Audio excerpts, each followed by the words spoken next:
이제는 대한민국 우파의 시민단체를 이끌어 오시는 김경재 총재님께서 말씀을 해주시겠습니다.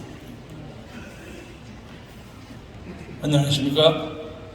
저는 오늘 의견을 표시할 수 있는 기회가 있는지 모르고 목사님 기자회견한다 해서 그냥 해석하려고 왔는데 몇 마디 그냥 인상담만 얘기하겠습니다. 지금 우리는 제2의 6.25를 맞이하고 있습니다. 그런데 71년 전에 6.25에 대해서 여러분이 잘 아시겠지만 그때는 국회에도 부의장이라는 프락치가 있었고 여러 가지 조사를 봐서 당시 육군참모총장도 그쪽에 포섭된 것처럼 보이고 바로 직전에 휴일에 일요일에 거의 대다수의 사병들, 장병들을 휴가를 보냈고 의외로 그래서 뭔가 어떤 세력에 의해서 사전에 음모된 것이 아니냐 하는 거의 무방비한 상태에서 우리가 6.25를 맞이했습니다. 그러나 그 6.25를 극적인 반전을 통해서 이승만 대통령과 나가다 장군의 인천 상륙작전과 여러 우방 국가와 특히 대한민국의 젊은이들의 흘린 피로서 나라를 이만큼 유지했습니다. 그런데 그동안 상당히 편안하게 지냈는데 여러 가지 사건이 있긴 했지만 갑자기 요새 보니까 이게 실질적으로 제2의 6.25가 되려고 하는 거예요. 그런데 보니까 이 공작하는 사람들이 서울 시내만 해도 곳곳에 있어요. 그때가 상황이 훨씬 나쁩니다. 말이 심할지 모르지만 심지어 그런 사람이 청와대 안에도 있는 것 같아요.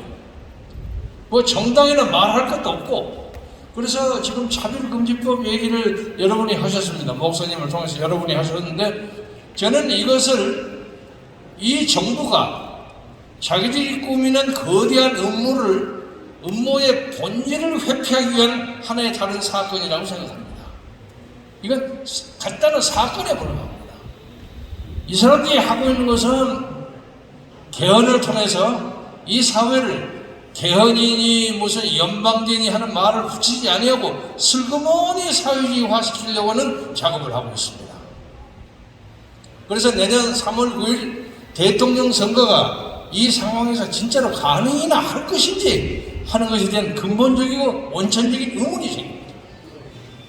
그래서 나라를 사랑하시는 그리고 우리의 선조들과 아버지와 삼촌과 아저씨들이 지킨 이 나라를 유지하기 위해서는 이제 정신을 바짝 차려야 할 때입니다. 당시에 6.25 직전에도요, 신성모 국방부 장관이 뭐라고 큰 소리를 쳤는지 아십니까?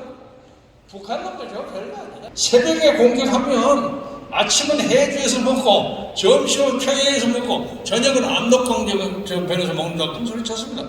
우리가 저거 일패도지 시킨다. 그런데 우리는 그 얘기를 우리 국방부 장관 굉장히 용기 있구나 이렇게 생각했는데 이것이 결과적으로 우리의 어떤 자위 능력, 방어 심리를 약화시킨 것이 아닌가 그런 느낌이 듭니다. 그래서 과장하지 않고 지금 국가적 민족적 위기입니다.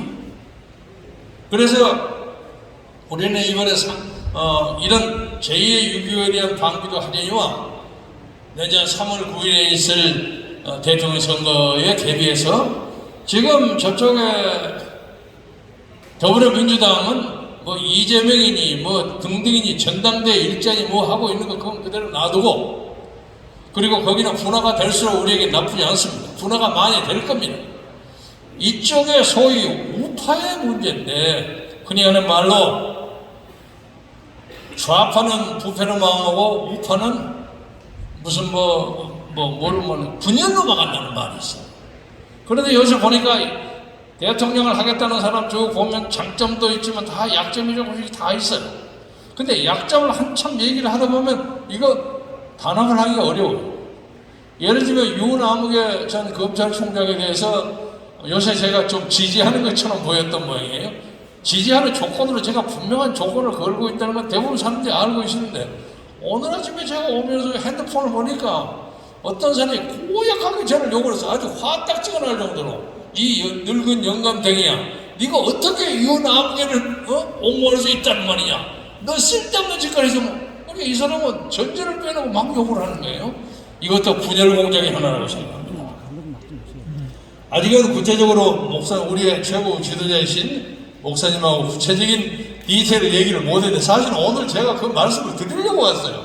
그런데 사전에 조금 막배기로 말씀을 드리자면 저는 이번에 이 북한에 그리고 대한민국 안에 있는 주사파들의 이 거대한 공세를 막기 위해서 전 국민적 전선을 만들기 위해서 우파의 대동단결이 필요합니다.